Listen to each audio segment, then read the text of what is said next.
Salut à toi, dans cette vidéo, je te révèle la structure décisionnelle que j'ai utilisée pour passer d'employé à temps plein à entrepreneur full-time et la structure qui m'a également permis de transformer mon salaire annuel à mon salaire mensuel en l'espace d'un an. C'est une structure décisionnelle qui est venue comme le résultat d'une saison de doute et de douleur que j'ai traversée il y a quelques années de ça dans ma carrière professionnelle. Voilà, ce qui se passe, c'est que pour la petite histoire derrière, je n'ai jamais vraiment voulu être entrepreneur, bien que je le suis à présent. J'ai toujours rêvé, grandissant, de travailler dans un monde professionnel, de gravir des échelons. Et voilà, c'était un peu ça. Donc, quand il y a quelques années, quand j'ai eu le rêve, le travail de mes rêves, le salaire, la rémunération que je voulais, j'avais un sentiment de réussite. J'étais vraiment très fière de moi. Je me suis dit que c'est ça, quoi. Je me dis, c'était vraiment l'accomplissement d'un rêve d'enfant pour moi. Mais ce que je me suis rendu compte quelques mois après avoir commencé à travailler, c'est qu'il y avait un gros mal-être qui grandissait en moi. Et le mal-être, elle venait de trois principales raisons. La première raison, c'était que j'avais l'impression j'avais pas de temps pour moi en fait. Si tu es quelqu'un qui travaille beaucoup, tu as un travail qui est proportionnel ou si tu as un gain qui est proportionnel au travail que tu fais, tu auras probablement l'impression également, ou tu as eu l'impression que pour gagner plus, il faut travailler plus. Du coup, plus tu travailles et moins tu as du temps pour toi. Donc, je suis dans une situation où je travaille entre 15 et 18 heures par jour et j'avais l'impression que bien que j'avais un salaire qui me plaisait, qui me satisfaisait, je n'avais même pas le temps de le dépenser parce que voilà, je travaillais beaucoup. La seconde raison du mal-être est venue du fait que j'avais l'impression que mon travail ne contribuait pas. Mon travail n'était pas assez gratifiant pour moi. Parce que je pense qu'à la base, chacun de nous a un besoin inné d'aider. Et j'avais besoin que mon travail n'avait pas une contribution au-delà de l'entreprise pour laquelle je travaillais. Et c'était un tout petit peu frustrant parce que j'avais le sentiment que je pouvais donner plus. Je pouvais avoir un plus grand impact, je pouvais donner beaucoup plus, mais j'étais vraiment limitée à ce niveau-là. Et la troisième raison du malaise, c'était vraiment le fait que j'avais ce cap au niveau de la rémunération. Je savais que peu importe ce que je fais, peu importe à quel point je travaille en plus, j'ai ce salaire à la base et il ne grandira pas, ou du coup il grandira de 5% tous les 2 ou 3 ans. Donc c'était un peu ça. Et toutes ces raisons fait que j'étais dans une situation où je n'étais pas du tout épanouie dans ce que je faisais et je me retrouvais à la fin des réunions des fois à me lamenter, à pleurer et tout ça. Je me disais mais et à un moment donné je me suis rendu compte que ça avait pratiquement fait 2 mois que j'avais ce malaise grandissant et que j'avais ces périodes de dépression après des journées de boulot. Et c'est à ce moment-là que je me suis posé la question, du moins j'ai parlé avec un mentor qui a introduit ce framework décisionnel qui m'a vraiment permis de prendre la décision qui a eu le plus grand impact dans ma vie jusqu'ici. Alors la structure décisionnelle qu'il a partagée avec moi est extrêmement simple mais super effective. C'est une structure à 2 étapes. La première étape, c'est de se demander est-ce qu'il y aurait quelque chose que je pourrais faire éventuellement qui m'apporterait plus de plaisir que ce que je fais actuellement et qui également non seulement plus de plaisir mais également plus de revenus que ce que je fais actuellement. Si la réponse est oui, et la plupart du temps c'est toujours oui, si on fouille bien au fond de nous, il y a toujours un truc qu'on pourrait faire qui nous rendrait plus heureux que ce qu'on fait actuellement, surtout si on se sent malheureux sur une période de temps assez longue. Si la réponse est oui, la question c'est est-ce que ça vaut la peine? Quel est le coût d'opportunité en laissant ce que je fais présentement pour aller vers ce que j'aimerais faire? Et le coût d'opportunité, la beauté du principe, c'est que ça permet de retirer les émotions de la prise de décision. Parce que quand on veut prendre une décision, on a les émotions qui se mêlent à la raison, on reste bloqué, on reste malheureux pendant plus longtemps qu'on ne devrait si on était vraiment beaucoup bloqué dans la décision qu'on voulait prendre à la base. Et dans le coût d'opportunité, tu te demandes, ok, est-ce que ce que je veux faire logiquement, ça a du sens sur un point de vue complètement mathématique et sur un point de vue totalement rationnel. Donc pour moi, c'était assez simple. Quand je regardais, je ne sais pas si tu peux voir le truc du coût, quand j'ai regardé les coûts irrécupérables que j'avais déjà investis, donc pratiquement je regarde les coûts irrécupérables, le coût d'opportunité et là tu as le total quoi, entre des deux. Donc je t'explique comment j'ai fait le calcul pour moi, d'accord. Donc j'ai là mon travail professionnel, mon job.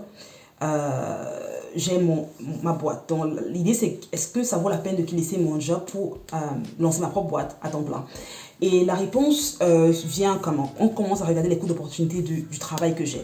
D'accord? Le coût irrécupérable, pardon. Donc, coût irrécupérable, c'est ce que j'ai déjà investi en termes de temps et d'argent pour avoir ce job. D'accord? Pour moi, c'était pratiquement 3 ans d'expérience professionnelle que j'avais à ce moment-là. Et 5 000 € en termes d'études. Et probablement 5 000, 6 000 € que j'avais dépensé pour mes études à ce moment-là. D'accord. Et quand je dis 3 ans, ça inclut uniquement l'expérience. Parce que si je compte également les années d'études, on est pratiquement à 10 ans. Donc après, en termes de coût, le coût d'opportunité, pour moi, voilà, à ce moment-là, je gagnais 70 000 par an. Donc, pour moi, le coût d'opportunité laissant mon travail aurait été de perdre 70 000 par an, ce que je gagnais. Maintenant, en regardant lancer ma boîte, c'est déjà le coût irrécupérable à ce moment-là, vu que je n'avais pas dépensé en temps ou quoi que ce soit. Ou argent, c'était zéro à la base, plus ce que je perdrais en laissant mon travail, ce qui est 70 000. Donc pour moi, le coût irrécupérable de lancer ma boîte était 70 000 parce que c'est ce que je perds vu que je laisse mon travail professionnel. D'accord.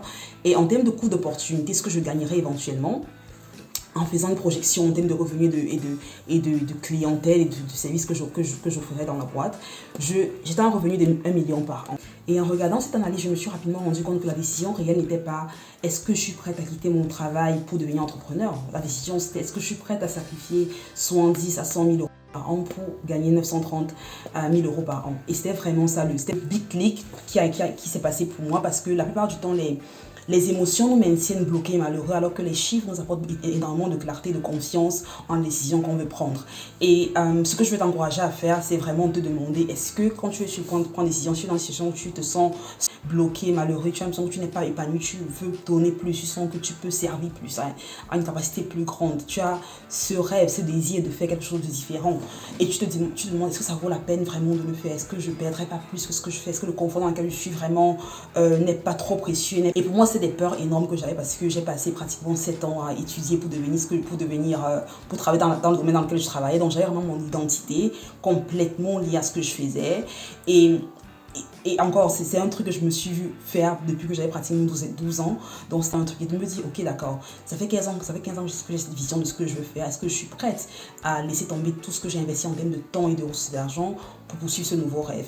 Et c'est vrai que ça fait peur, c'est intimidant. On se dit, est-ce que si j'échoue, qu'est-ce qui va se passer et tout? Mais la beauté de regarder ce framework, c'est de se dire, ok, c'est vrai que je pourrais échouer. Mais au pire des cas, si j'échoue, j'ai encore les compétences, je pourrais toujours avoir un job en fait, tu vois, parce que les compétences et l'éducation que j'ai acquises ici, je ne les perds pas en devenant entrepreneur, je les mets juste en suspens. Et pour moi, le déclic est également, si je peux travailler 18 heures à 15 heures par jour pour construire l'empire de quelqu'un, alors je peux définitivement trouver le temps de construire le mien.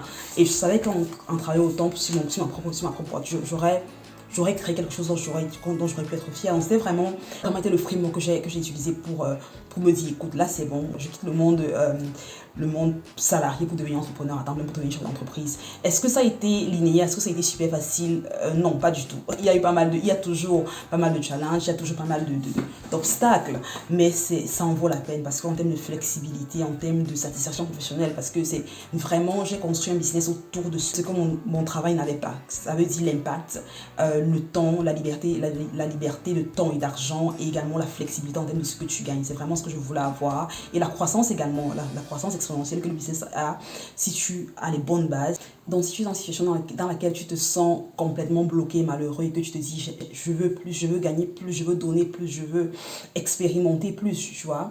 Et premièrement, c'est totalement normal, tu as le droit. Je pense qu'on est dans une société malheureusement qui nous fait penser qu'on fait mal à vouloir. Plus on a l'impression, pourquoi tu n'es pas content, pourquoi tu n'es pas satisfait? Non, on devrait être content mais jamais satisfait de l'environnement dans lequel on se trouve, parce que une fois qu'on est satisfait, on arrête de grandir, on arrête de progresser.